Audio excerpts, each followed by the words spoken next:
Goeiemôre, liewe gemeente. Het is baie lekker om in te kom terwyl julle al so sing en veral van ons nuwe lewe in ons Here Jesus Christus. Ons gaan aan met ons voorsang met een van ons vonkliedere, lied 396. Ons behoort nie aan onsself nie, ons is God se eiendom. Dit is ook 'n baie mooi lied met aangrypende woorde. Ons sing al 3 die verse.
Lied 371.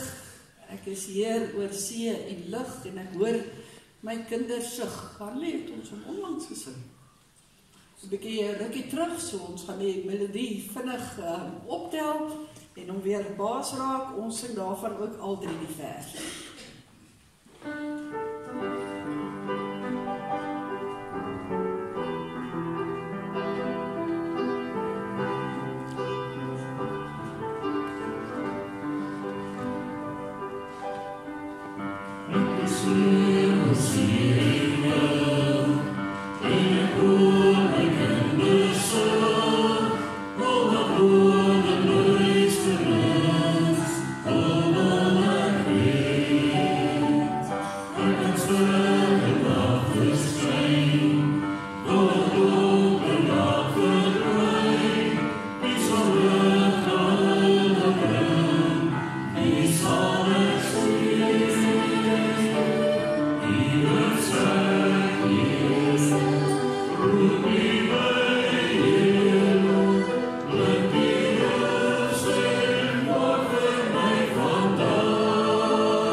van ons ander vonkliedere sê Gees van die waarheid, U woon hier in my, maak my gehoorsaam, getrou aan U woord. Ons is sterk op pad ook na die Pinkstertyd in ons kerklike jaar en dis 'n baie mooi lied om ook daarby aan te pas. Kom ons in die eerste vers en ook die tweede vers.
Lied 413 is die bekende gebed wat ons sing, laat my nooit die grond verlaat nie, laat my in U skadu ook bly.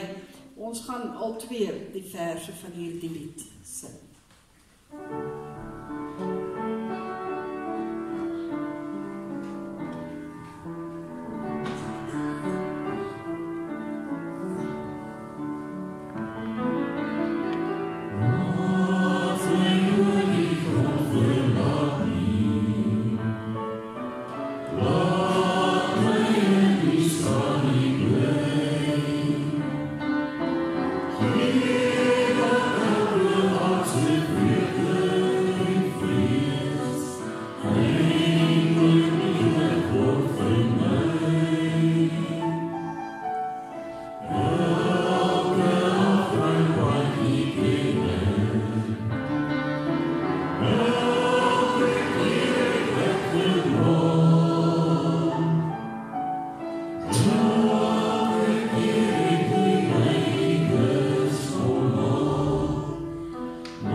Ons laaste lied by ons voorsang is ook 'n gebed en 'n baie toepaslike gebed ook voordat ons oorgaan na ons erediens toe, waar ons dan vir die Here ook sê, ek wil nader tot die Here. Ons weet dat hy getrou tot ons sal nader, maar ons stel onsself tot sy beskikking, ook hier in die erediens vanoggend. Ons sing al 3 die versie saam.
Liewe gemeente, weer eens baie hartlik welkom volgende hier in die huis van die Here en mag ons regtig die nabyheid van die Here ervaar.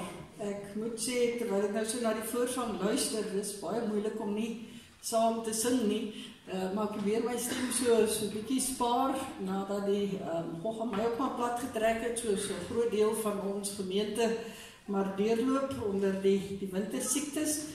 So as dit so 'n bietjie gepaard gaan met 'n gehoes en 'n geproes vanoggend, moet jy maar verskoon. Ek het daarom 'n glas water en 'n suigding hier in my, wat ek in my kies kan sit. Ek maak verskoning vir Alfred, hy preek vanoggend by die EG Kerk, by die Evangelies Gereformeerde Kerk, help hy vir Dr. Anton Kleingeld daarso uit. Dan by ons afkondiging, so 'n paar goedjies wat ek wil uitlig.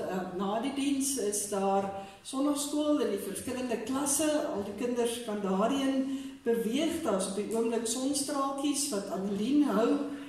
So kyk maar wat alles gebeur, en dan in ons weekse program hierdie week gaan alles weer gewoon aan. Ek wil sê baie dankie vir persone wat vir my ingestaan het in die week by van die groepe. Ek waardeer dit regtig. Maar die Bybelstudies kan dan ook hopelik weer aangaan, alhoewel dan in die Woensdag aan Bybelstudie is nie, want dan het ons kerkraadsvergadering. So ons vra asseblief ook jy as gemeente se voorbeding vir ons kerkraadsvergadering. Op daardie vergadering sal ons die afgelope jaar se state ook goedkeur. Ons sal ook kyk na die finale bedrag van ons bazaar. Ek kan daarom noem dat ons finansiële kundige het dit goed bygehou in hierdie week, en ons het alweer 'n bietjie mooi geklim ook. So ons sal volgende week vir u saam met die huidige state ook vir u die bazaarsyfers dan redelik die finale syfers ook kan deurgee. Nou, soos altyd ook ouderlinge en diakens nodig wat ons moet kies, veral ook diakens. So as dit enigstens op u hart lê, asseblief meld aan dat ons ook so diensbaar kan wees vir die Here.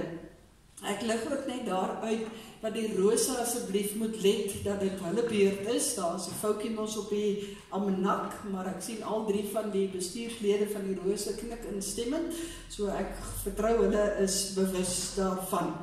Dan volgende Sondag het ons 'n jeugsondag, as ek dit so kan noem.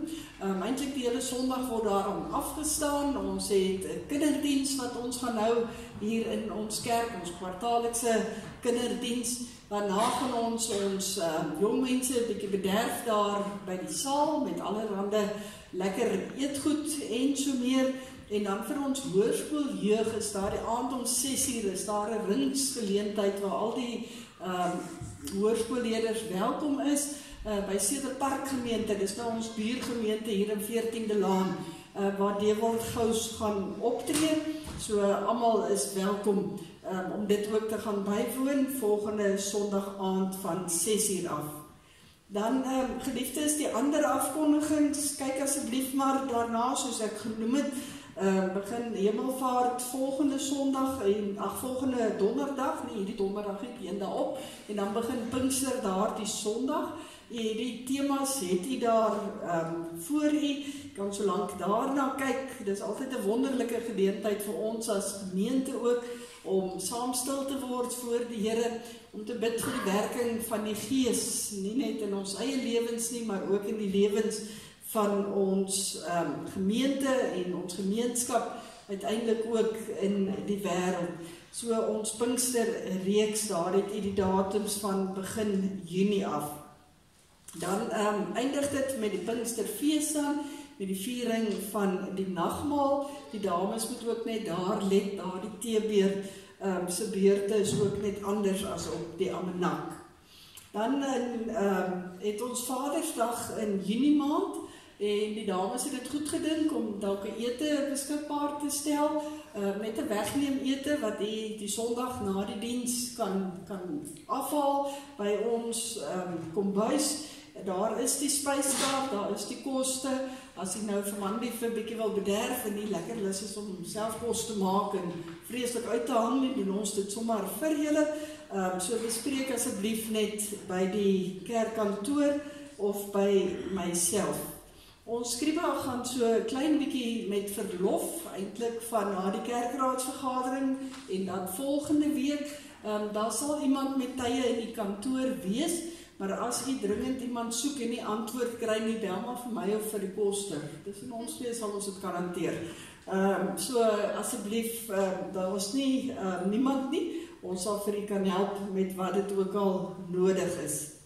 Dan by ons gebedsversoeker, dink maar aan elkeen van daardie persone, asseblief, ek kan uitlig om Dries Cornelius het donderdag by die huis gekom, maar hy is baie swak, so ons vra asseblief voorbidding ook vir hom, en Tannie Katie Vermaak word heel waarskynlik vandag ontslaan, na haar groot operasie wat sy gehad het. Ons bid dat sy ook mooi aansterk, voordat sy ook met haar behandeling dan moet begin, en dan vir oom Jan du Plessis, sterkte as oom Woensdag weer vir toetse moet gaan, en dan die behandeling wat gaan volg, oom bly in ons gebede saam met Tannie Rina en die res van die familie. So dink asseblief van elkeen van daai. Ons huise met kruise, as ek eintlik nou almal hier moet opsit, gaan ek nog 'n bladsytjie moes bysit. Daar's 2 families wat hartseer beleef het, met geliefdes wat aan die dood afgestaan is. Ons dink aan Tannie Rita van Sail met die afsterwe van haar suster. Dit is dan ook die tannie van Marijke Brenkman, en dan Flip van Rooyen, Nellen Flip van Rooyen, sy moeder is oorlede. So ons dink ook aan hulle. Dan is daar baie mense wat siek is, baie mense wat bekommerd is oor geliefdes wat ook siek is. Asseblief kom ons dra mekaar in hierdie tyd in gebed, en ons bid die Here se genesende hand oor elkeen toe. Ons gaan so 'n paar oomblikke stil word, dan roep ons die naam van die Here aan.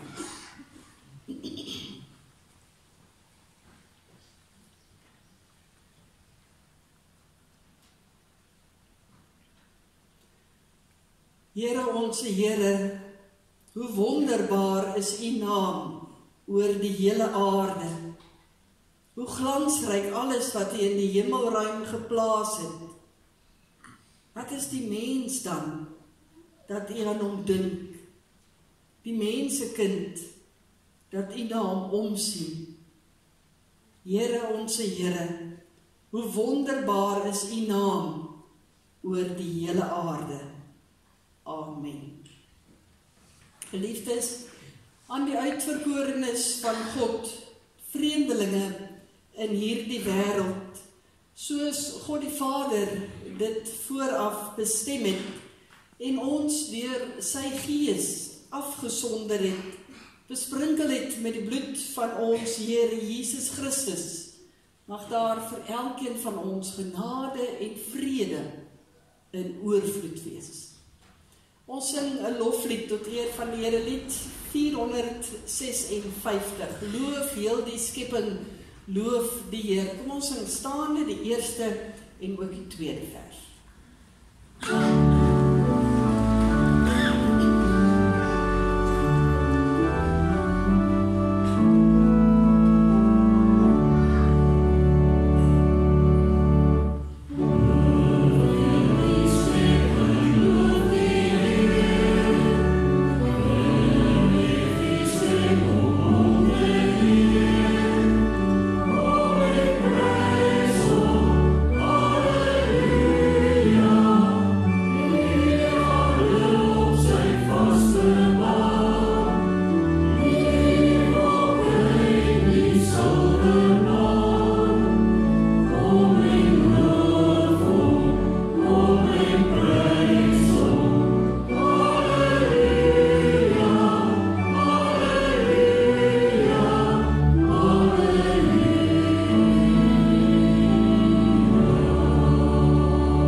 Ons gaan volgend weer 'n paar oomblikke stilstaan by die wet van die Here, omdat dit nodig is dat elkeen van die Here se kinders ook die oog net na binne moet rig en moet nadink oor ons eie lewe.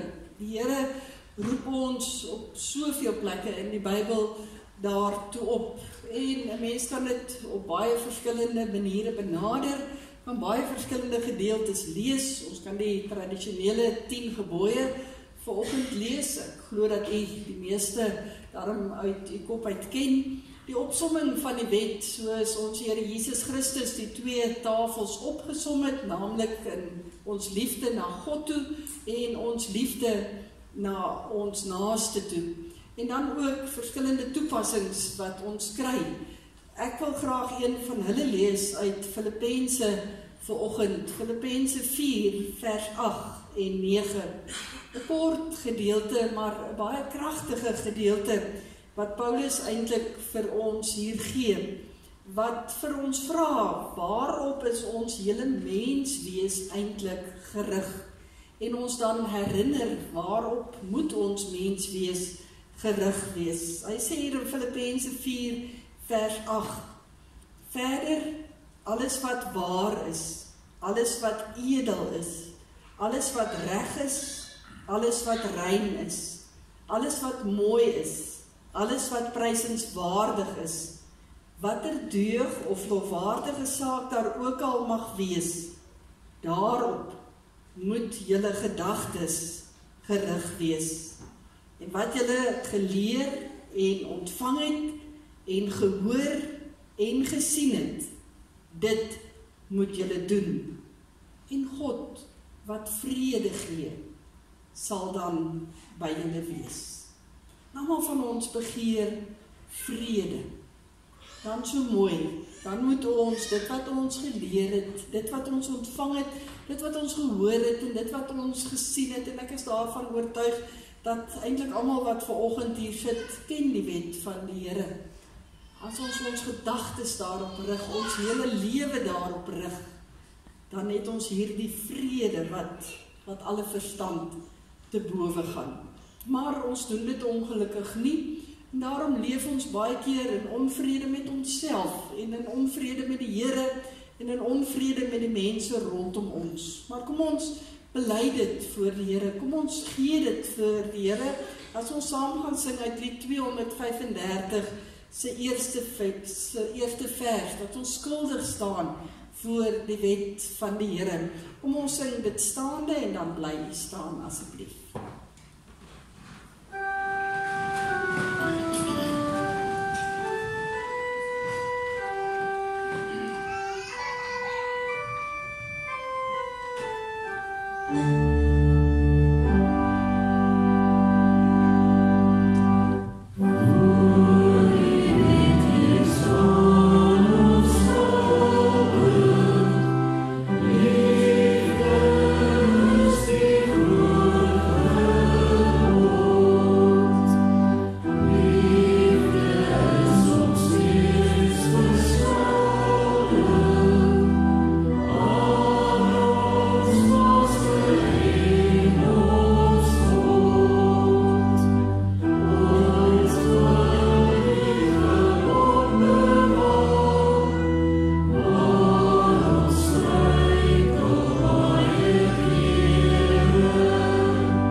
Dit wat in hierdie oomblikke gebeur, is wanneer ons so met 'n opregte hart voor die Here ook staan, en sê ons weet ons is verkeerd, dat ons nie ons lewe totaal en al op die Here inrig nie en instel nie, dat ons ook die vergifnis van sonde ontvang.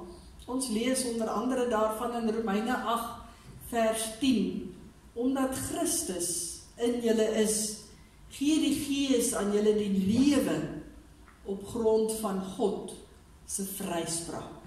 Met hierdie vryspraak kan ons weer verder gaan lewe, kan ons nou letterlik alles wat ons terughou om ons gedagtes en ons lewens op die Here te rig agter ons los, en ons kan met nuwe moed en ywer ons lewe op die Here rig, en om te bevestig en mekaar aan te moedig dat ons dit graag wil doen, gaan ons vanoggend saam die geloofsbelijdenis ook opsê, dat ons mekaar weer herinner en onsself herinner waarin ons ook glo, en dat dit ons dryfkrag in die lewe ook moet wees.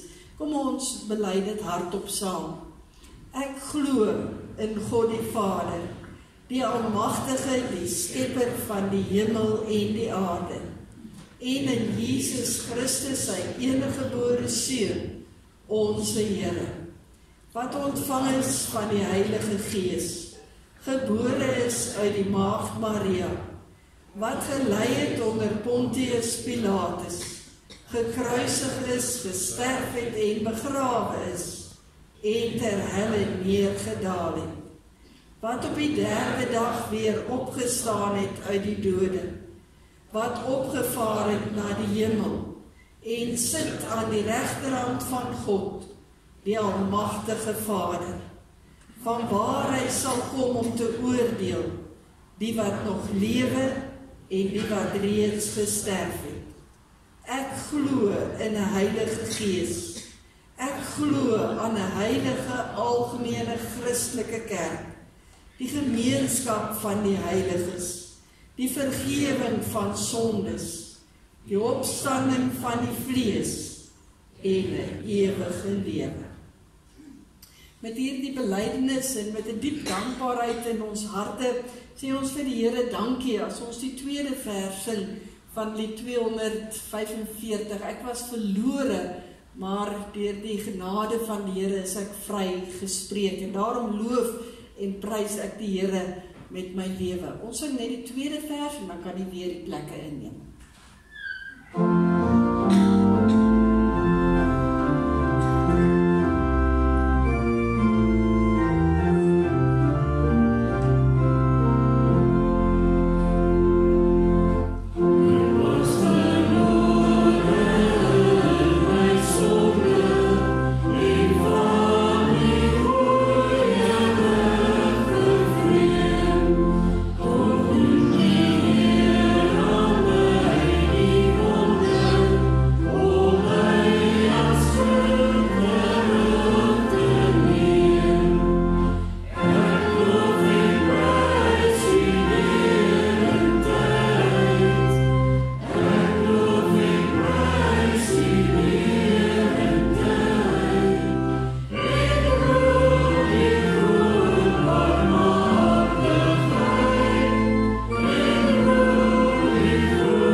Gedeelte lees uit die boek Handelinge. Handelinge in die Nuwe Testament, net na die evangelies. Matteus, Markus, Lukas, Johannes en dan Handelinge hoofstuk 9. En ons gaan daar twee gedeeltes lees van vers 32 tot en met vers 42.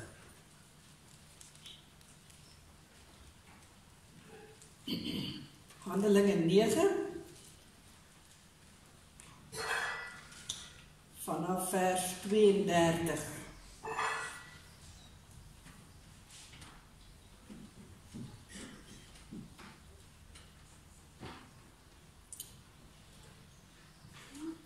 As jy die plek het in die woord van die Here, kom ons vra ook dat die Here hierdie woord in ons harte sal seën, ons bid saam.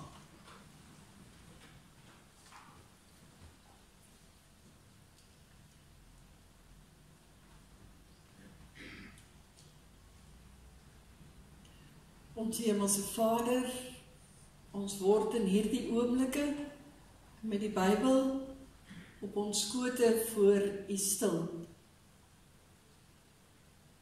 En ons soek U stem, ons soek U aanraking, ons soek U nabyheid. Ag Here, U weet wat elke hart na soek in hierdie oomblikke.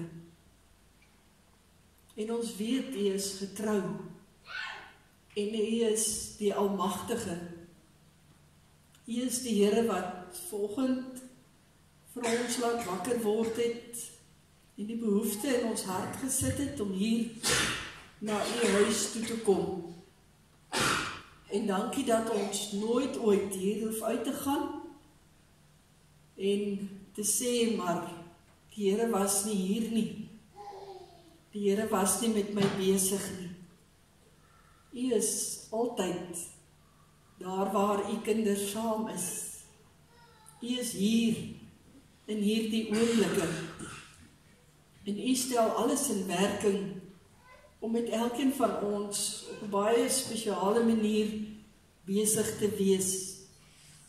Deur hierdie woord wat op ons skote oop is, deur U Gees wat in ons harte werk, wat vaardig wil wees oor elkeen van ons, deur U self as God die Vader wat in liefde nou na ons ook uitreik as skoongewaste kinders voor U kan verskyn en soos vir ons en net kan indrink dit wat U vir ons wil gee.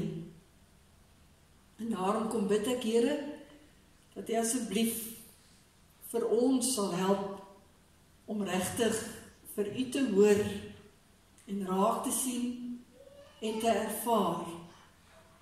Want dit is baie keer ons eie gedagtes, dit is baie keer ons eie harte wat ons keer om iets van U te beleef. En daarom kom pleit ons, Here, ons is swakke mense, ons bely dit. Maar U oortuig ons ook in die woord dat U deur U krag en genade ons hele wese op U kan rig. En wil U asseblief dit in hierdie oomblikke doen, sodat ons regtig vir U kan inneem. Seën dan vir ons deur U woord, deur U Gees, deur U teenwoordigheid. Mag ons vervuld hier uitstap in hierdie oggenduur. Amen.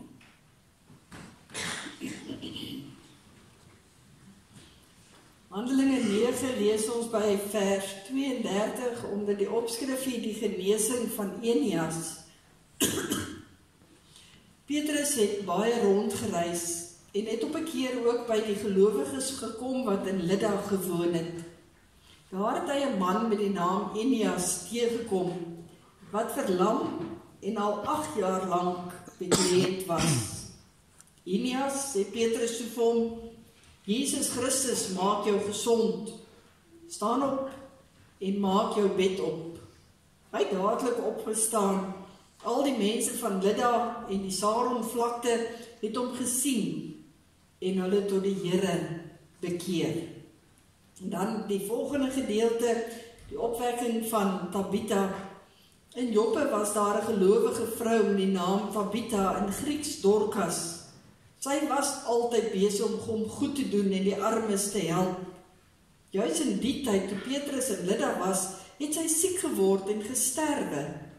Hulle het haar gewas en in 'n bokamer neergelê.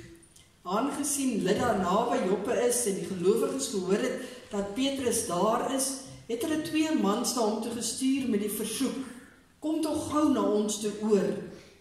Petrus het dadelik saam met hulle gegaan en toe hy daar kom, het hulle hom na die bokamer toe geneem. Al die weduwees het by hom kom staan en snikkend vir hom die klere gewys wat Dorcas gemaak het toe sy nog geleef het. Nadat Petrus almal uitgestuur het, het hy gekniel en gebid. Toe het hy na die liggaam gedraai en gesê, Tabitha, staan op. Sy het haar oë oopgemaak en toe sy vir Petrus sien het sy regop gesit. Hy het haar met die hand help opstaan en die weduwees en die ander gelowiges geroep en haar lewend voor hulle gebring. Die hele Joppe het hiervan gehoor en baie mense het tot geloof in die Here gekom.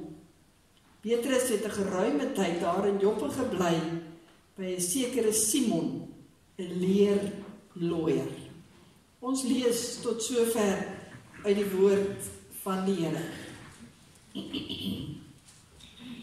Geliefdes in ons Here Jesus Christus, ons lees in hierdie gedeelte eintlik van 3 persone, van 'n Eneas, van 'n Tabitha en van 'n Simon. Ons groot fokus gaan wees op die lewe van Tabitha, maar ons gaan ook raak aan die ander 2 persone se lewe van wie ons hier ook lees. Nou, as ons dink oor Tabitha, is die verhaaltjie dalk aan baie van ons baie goed bekend. So uit watter hoek uit sal ek nou vanoggend begin? Dan moet ek begin om te sê dat Tabitha nie meer 'n naam is wat ons vandag baie hoor nie, maar dat dit in werklikheid eintlik 'n baie mooi naam is. As 'n mens dit direk sou vertaal, dan beteken dit gazelle, oftewel bokkie, wildsbokkie. Tabitha, sien ons in hierdie gedeelte, het baie graag vir die weduwees daar in haar dorpie gesorg. Nou kan ek ook vanoggend vra, wat is 'n weduwee? En ek glo die meeste volwassenes weet dit dalk van ons kinders wat nie so bekend is met hierdie woord nie, maar 'n weduwee is 'n getroude vrou wie se man oorlede is. Ons ken baie sulke mense. En Tabitha was iemand wat uitgereik het na hierdie vrouens, na hierdie weduwees. Sy kon baie goed klere maak en sy het vir al hierdie weduwees in haar dorpie daar in Joppe het sy klere gemaak. Sy was so bekend onder die mense dat sy naderhand eintlik 2 name gehad het. Die Hebreëse mense het vir haar dan Tabitha genoem. Maar sy het ook uitgereik na die Griekse mense wat ook in haar dorpie gebly het en hulle het haar Dorcas genoem.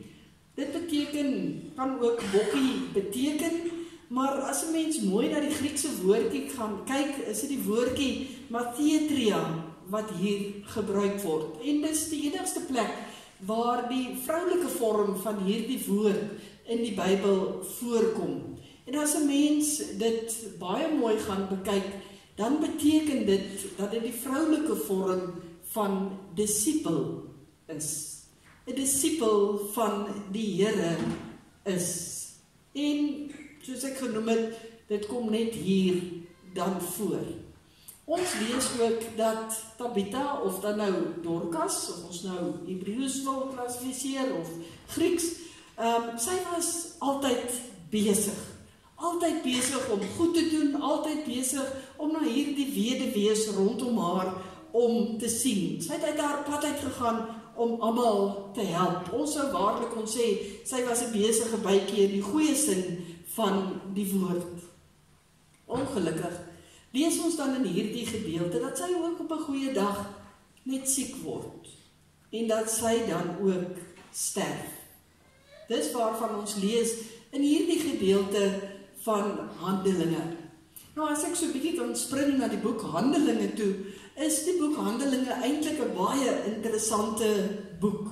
Handelinge staan aan die een kant baie bekend as die verhaal van God se groot dade in hierdie wêreld.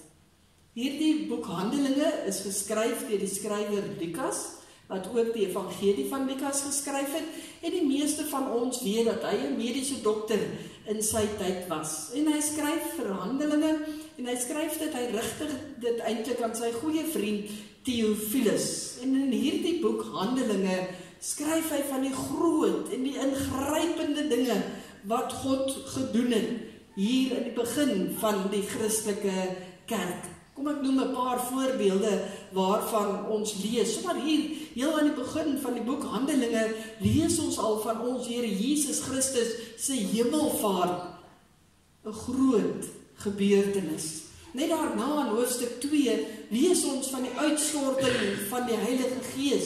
Nog 'n geweldige gebeurtenis wat uiteindelik die wiel aan die rol sou sit, dat die evangelie van Jesus Christus na die uithoeke van die aarde versprei sou word. En net by daardie gebeurtenis is daar nog 'n geweldige ding wat gebeur, as Petrus opstaan en vir die mense vertel van die Here, en 3000 mense in Jesus Christus begin glo. Almal wat glo, Hebreëse mense, Griekse mense, Joodse mense, wat begin glo in die Here. En dan begin die sending uitreike, begin die evangelie soos 'n golf letterlik spoel oor die bekende wêreld van daardie tyd.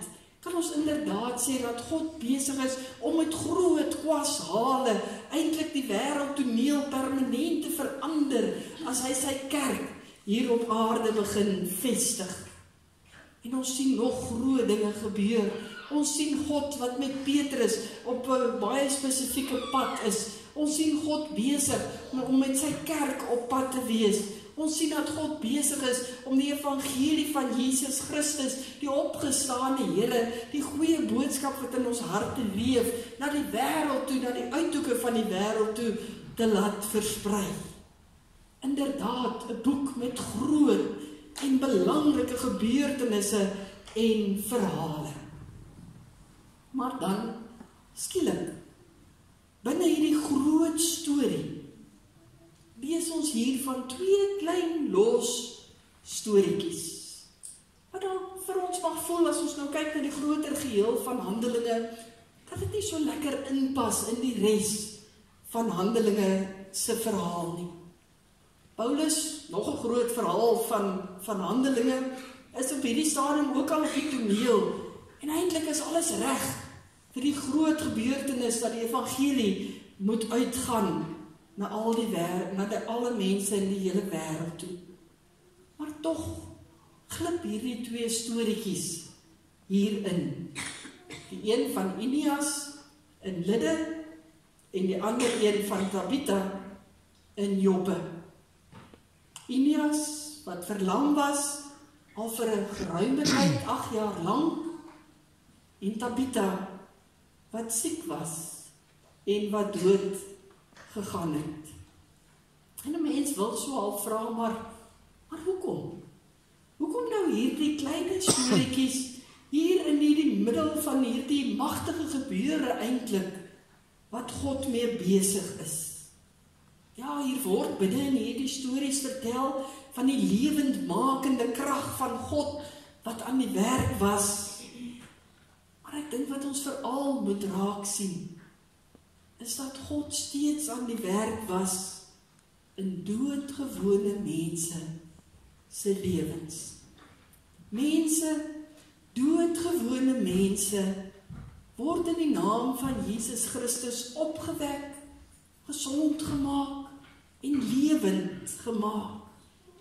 Wat ons eintlik net weer wil laat herinner, maar oral op God se pad met die geskiedenis is daar baie klein liggies, maar helder liggies wat brand. Baie keer met 'n doel wat ons vra en nie altyd alles weer werklik begryp nie, maar God wat stil staan by doodgewone mense, by 'n Eneas, by 'n Tabitha, bietjie later by 'n leerlooier Simon, en so kan ons hulle opnoem. En so werk dit vandag nog. God is besig met sy plan in hierdie geskiedenis van ons wêreld. Maar hy staan stil by elke doodgewone mens. By 'n Willem, by 'n Marie, by 'n Sannie, of wie ook al oor God se pad mag kom. En hierdie twee storieetjies wil ons eintlik bietjie so tot stilstand ruk. Wil eintlik die Here hê dat ons net so 'n paar oomblikke moet stop en dat ons fyn moet kyk na hierdie skynbaar onsigbare, onopsigtelike mense, doodgewone mense, maar mense wie se lewens so deur die Here aangeraak word dat hulle lewens nooit weer dieselfde sou wees nie. Mense by wie God gaan stil staan en hulle lewens so aanraak om te sê, maar vir jou gee ek om. Vir jou maak ek tyd, gee ek my alles om te gee. En dis eintlik die duidelike boodskap van hierdie twee stories of verhale waarvan ons hier lees. Geen mens, hoe doodgewoon ons ook al mag dink ons is volgens God onbelangrik nie. Elkeen is vir hom baie belangrik.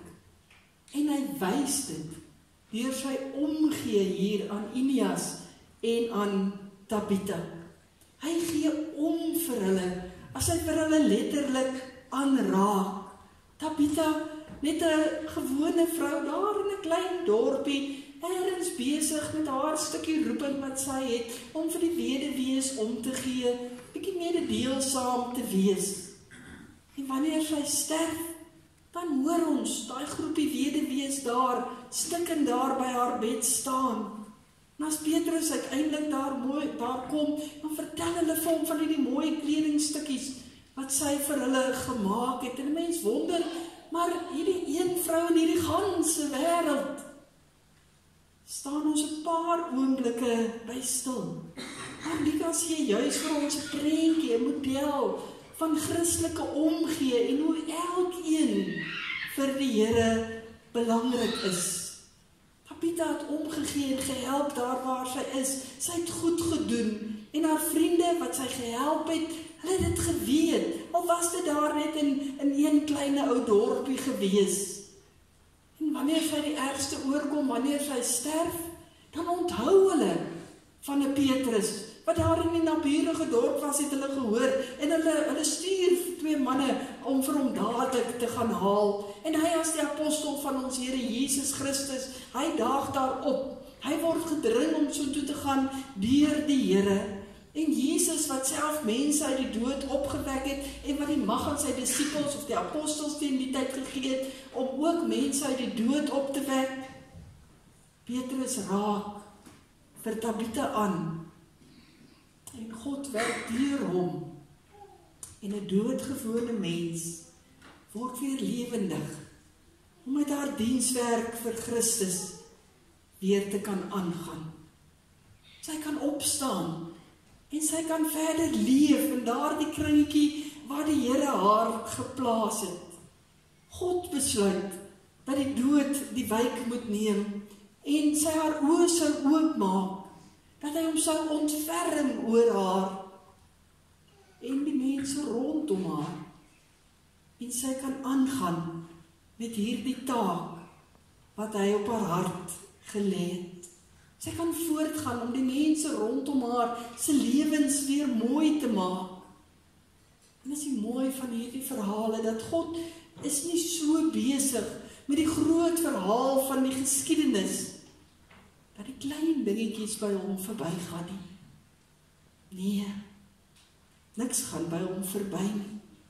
En die Here is nie net geïnteresseerd in die groot dinge van die wêreld nie, of in die sogenaamde groot gelowiges, soos ons baie keer aan hulle dink, soos 'n Abraham en 'n Moses van die Nuwe Testament, 'n Paulus of 'n Petrus of 'n Johannes nie. Nee, hy is net so betrokke in elke mens se lewe, elke doodgewone mens se lewe, selfs anonieme mense se lewens, is hy net so betrokke, reik hy net soveel uit, wil hy net soveel ook help.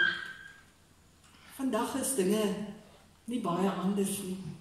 Ek weet nie hoekom dit so is nie, maar ons as mense is dikwels so behep met die groot stories en die groot dinge wat ons laat uitroep, wow, in hierdie lewe, ja, dit is wonderlik dat dit alles ook plaasvind.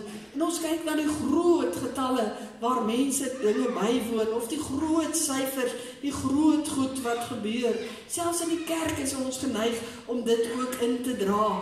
In die lewe en die sorg ook van gelowiges. Ons soek na die groot dinge wat in ons lewens moet gebeur. Ons wil groot dinge sien. Ons wil groot dinge ervaar. Maar hierdie verhale van Eneas en Tabitha wil ons juist terug laat kyk en besef, maar dis in die klein dingetjies waar God baie keer baie besig is. Dis in die alledaagse dingetjies met gewone mense waar God ook kragtig werk en waar die Here ook regtig op gereken kan word. Daar is ene Thomas Wright wat 'n baie bekende skrywer is, wat gesê die Eneasse en die Tabithas in die Bybel glimlag eintlik vir ons uit die bladsye van die Bybel. Herinner vir ons net weer waaroor dit werklik gaan. Net ingeval ons dit wil vergeet, dat dit die doodgewone mense is wat die hart van God se kerk is. Mense vir wie God oneindig liefhet en baie bemoeienis mee maak. Terwyl die apostels besig was om belangrike besluite te neem daar, uitgestuur was om te gaan preek die evangelie in die ganse wêreld, daar waar hulle die evangelie gaan versprei deur moeilike omstandighede, briewe vir ons geskryf het, boeke geskryf het soos wat ons hier het, sodat ons uiteindelik 'n Bybel het, is dit die doodgewone mense wat God se kerk aan die gang hou. Daar waar hulle gawes uitleef. Daar sien die Here ons raak. Ek wil afsluit met die laaste persoon wat in hierdie gedeelte genoem word. 'n Mens kan eintlik baie nog stil staan rondom die hele persoon van Petrus. Petrus het hier immers 'n ongelooflike ding gedoen. Hy het 'n dooie mens opgewek in God se naam. Maar baie mooi hier, dit glad nie na Petrus se kop toe gegaan nie. Hy het dadelik aanbeweeg en hy het by Simon die leerlooier gaan bly. Petrus het geweet op hierdie stadium van sy lewe, dis nie hy wat daardie oorwinning behaal het nie. God het hom net gebruik as die instrument om te doen. En hy staan nie eers 'n bietjie daar rond om al die eer te kry vir dit wat nou hier gebeur het nie. Nee, hy beweeg aan. En waarheen gaan hy? Hy gaan na die huis van Simon, die leerlooier. Nou is dit baie interessant dat Simon se beroep hier genoem word. Want 'n leerlooier in daardie tyd was nou nie die gewildste persoon wat daar was nie. Hy was eintlik die uitgestotene van die dorp, want hy was te reken as 'n onrein mens, omdat hy met dooie diere gewerk het. Dis wat 'n leerlooier doen. Hulle maak ons die velle van diere, maak hulle allerhande dinge van. En hierdie laaste feit is baie betekenisvol. Al het hierdie beroep van leerlooiery onder een van die veragte beroepe van daardie tyd behoor, is dit so dat Simon se huisie dan ook heel moontlik daar aan die kant van die dorp ook was, omdat hy as onrein beskou is. Maar wat doen Petrus? Hy gaan, en hy gaan bly juis by die doodgewone mens, Simon. Hy gaan by hom aan huis, hy bly daaroor vir 'n geruime tydjie, lees ons in hierdie verse. Hy reik na hom toe uit, om vir hom ook te wys, hy is ook belangrik. Hy is ook belangrik vir die Here. Daarom gaan bly Petrus ook daar by hom. En uiteindelik sou hierdie bly by Simon die leerlooier ook vir Petrus voorberei om uiteindelik vir Kornelius te ontmoet in hoofstuk 10, daardie heiden wat tot geloof moes kom. En so rol God se werk voort van die een persoon na die ander persoon. En elkeen is vir God belangrik.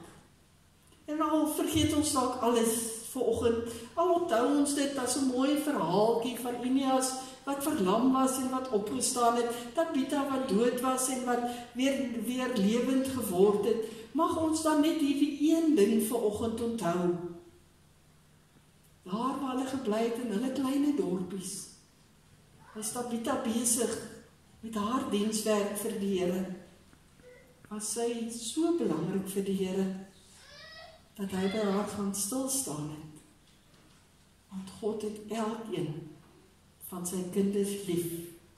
Selfs al dink ons is net doodgewone mense. Amen. Kom ons bid saam. Ons Hemelse Vader, baie dankie vir u woord. Baie dankie vir 2 kort stories hier in die boek Handelinge, wat u uitlig vanoggend in ons lewens, vir ons moet ek kom sê, maar elkeen van ons is vir u baie belangrik en kosbaar. En u sal geen moeite, u sal geen tyd, u sal niks ontsien om by u kind wat u nodig het te gaan stilstaan en daardie kind te versorg nie. Versorg soos Eneas laat opstaan het, Tabitha laat lewend word, het Simon laat belangrik voel het, deur Petrus vir hom aan huis te laat bly. Dankie Here, dat u vandag nog steeds so werk. Waar elkeen van ons besig is, in ons eie kringetjie, waar u vir ons gawes gegee het om uit te leef. Here, dankie dat wanneer ons na u roep, u vir ons op die naam ken, en geen tyd en moeite ons sien, om ook by ons te kom stilstaan, om ook vir ons te versorg, en na ons om te sien. Dankie Here, dat u dit kom onderstreep uit u woord vanoggend. ons so bewus is dat ons maar klein en nietige mense is binne in 'n wêreld waar daar so baie groot en geweldige dinge gebeur. Waar daar soveel mense is wat hulle stemme dik maak en waarvan ons gereeld hoor en lees en wie se name aan ons bekend is. Maar Here, dat ons naam aan U bekend is, dis vanoggend vir ons 'n geweldige troos, 'n bemoediging, 'n versterking, om te weet dat hier waar ons bly, hier waar ons leef, hier waar ons kerk is, hier waar ons vir U wil eer met ons gawes.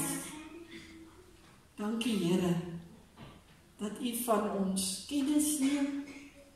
Dankie Here, dat U ons liefhet. En dankie Here, dat U met ons besig is. En daarom kan ek bid vanoggend, Here, wees asseblief met elke persoon in hierdie erediens, wees asseblief met elkeen van ons lidmate, en U sal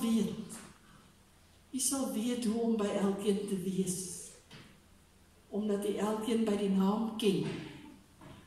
Vir ons sal dra in 'n nuwe week in, met al sy uitdagings en al sy dinge, waar ons wil gaan leef as U kinders. Waar die wêreld dit baie keer vir ons moeilik maak, Here, mag ons dan onthou, U ken ons by die naam.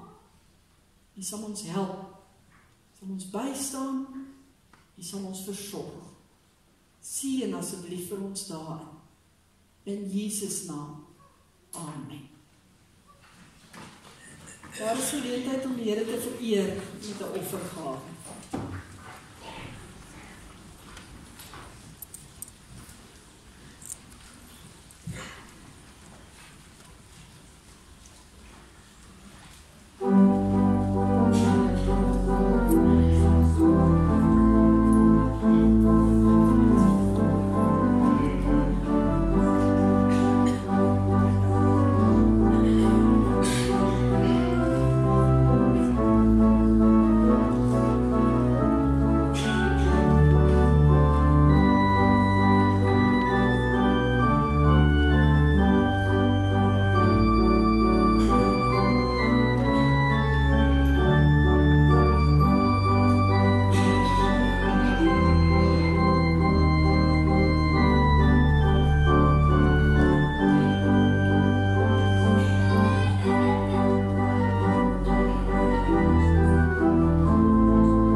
as antwoord op die prediking gaan ons sing uit lied 525, Here, hoe blymoedig en in dank oorvloedig, maak U my die hart.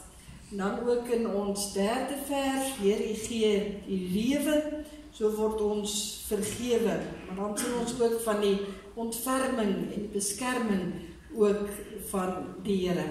Kom ons staan met die eerste en die derde vers.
Ontvang die seën van die Here.